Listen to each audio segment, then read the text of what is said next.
don't wait for them to come for you.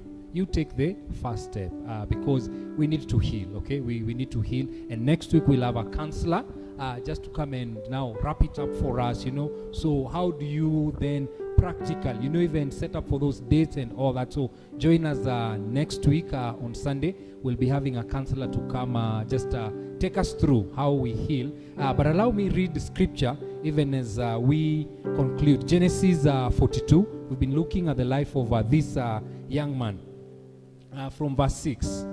Now Joseph was governor of the land and the one who sold grain to all the people. So when Joseph's brothers arrived, they bowed to him with their faces to the ground. As soon as Joseph saw his brothers, he recognized them. But he pretended to be a stranger and spoke harshly to them.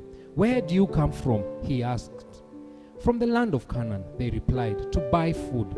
Verse 8, although Joseph recognized his brothers, they did not recognize him. Then he remembered his dreams about them and said to them, you are spies. You have come to see our land, where our land is unprotected.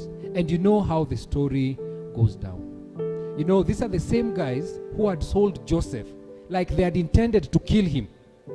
Then one of the bros was like, wacha tumrushe kwa well. Then one of the other bros said, okay, came up with a brilliant idea, let's sell him.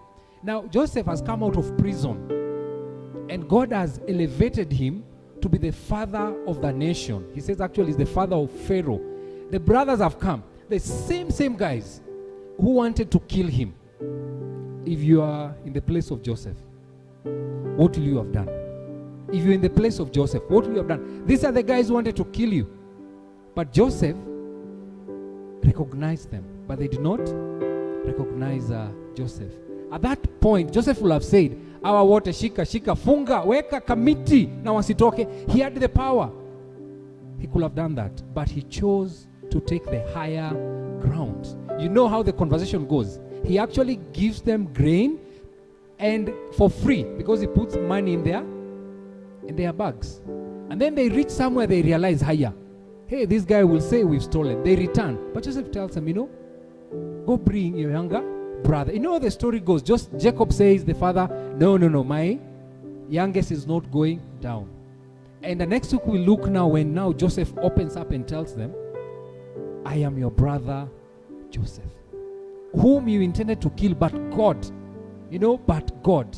You meant it for evil, but God meant it for good. God was doing this, allowed you to do all those evil schemes so that he can save your own lives. The things you're going through, they're not unique to you.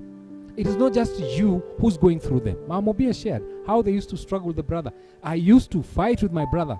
Tuko tunaongeleshana kwa sababu brother yangu alikuwa anapenda Kiss 100. You know, alikuwa anapenda. So, and the radio was positioned at a certain angle in the house. So whoever sat there first, they ange listen to the radio. So him will come and sit there. Then it was this top 10, you know, top 10 chart every day, Monday to Friday. And I used to hate secular music. But you know, it's at 10 minutes to 6. So all of us have to be home. But eventually it reached a point we had to talk about it. Nowadays, my bro and I were very good friends. We never used to talk. The one that I follow. But nowadays, I call him, how are you doing? How is your family? Because it reached a point where, like, by the way, inye tunafanya sasa, aisaidii mtu yoyote. So like Joseph, you know the people that are hurting you. God is not calling you to revenge.